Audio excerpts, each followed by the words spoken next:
अस्सलाम वालेकुम। आज हम नंबर थ्योरी का लेक्चर 16 स्टार्ट करेंगे और आज के लिए पहला क्वेश्चन है, if GCD of A b is equal to 1 and c divides a then show that GCD of B c is equal to 1। ठीक है, देन से पहले वाली स्टेटमेंट गिवन होती है, उसे यूज़ करेंगे। हमारे पास गिवन है कि ए और बी रिलेटिवली प्राइम है। गिवन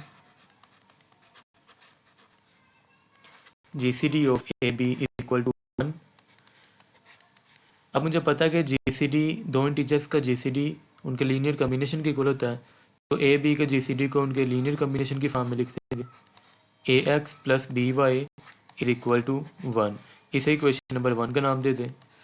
दूसरी चीज़ गिवन है कि सी डिवाइड्स ए, आल्सो सी डिवाइड्स ए।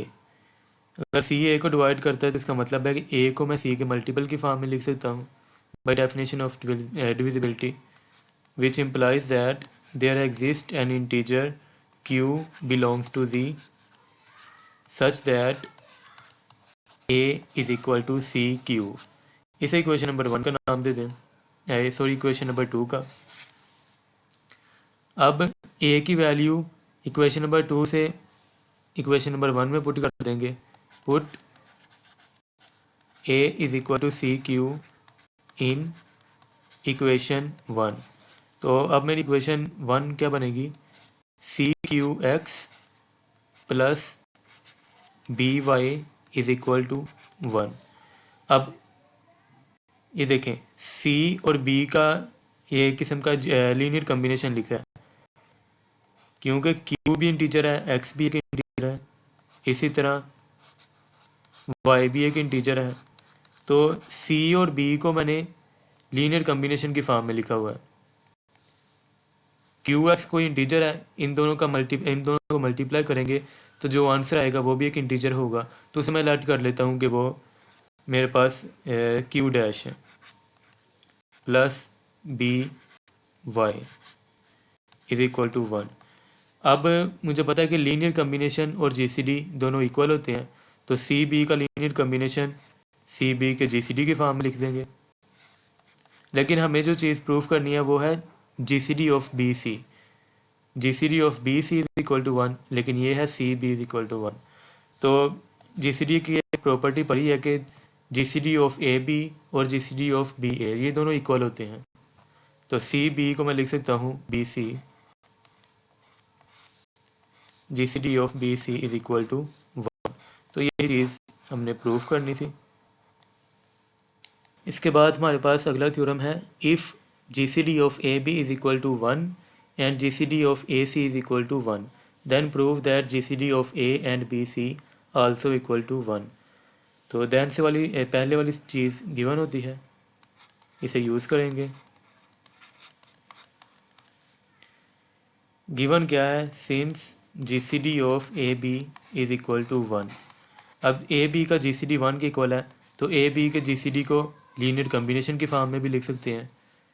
ए एक्स एक्स वन कहने से plus B Y one is equal to 1। ये इक्वेशन नंबर 1 बन गई। इसी तरह ए सी का जीसीडी 1 गिवन है, also GCD of A C is equal to 1। तो ए सी को उसके लीनियर कम्बिनेशन की फॉर्म में लिख सकते हैं, A X two plus C Y two is equal to 1। अब इक्वेशन 1 और 2 को मल्टीप्लाई करवा दें। मल्टीप्लाई इक्वेशन 1 एंड 2, तो A X one plus B Y one into A X two plus C Y two is equal to 1। अब ए को multiply करवाएं, पहले इन दोनों के साथ मल्टीप्लाई करवाना है, तो ये आ जाएगा A square X one X two A C X one Y two plus B A X two Y one plus B C Y one Y two. जो चीज़ मैंने प्रूफ करनी है वो क्या है, वो है GCD of A and B C. तो अब मैंने मल्टीप्लाई ये इन टर्म्स को करवाया है, तो मैंने किसी तरह ए और बी सी का लीनियर कम्बिनेशन 1 के इक्वल बनाना है। तो उसके लिए मुझे पता चल रहा है ये तो बी सी पहले से यहाँ मौजूद है, तो पहली 3 टर्म में से अगर मैं ए कॉमन निकाल लूँ तो ये आ जाएगा A x1 x2 plus C x1 y2 plus B x2 y1 plus B C y1 y2।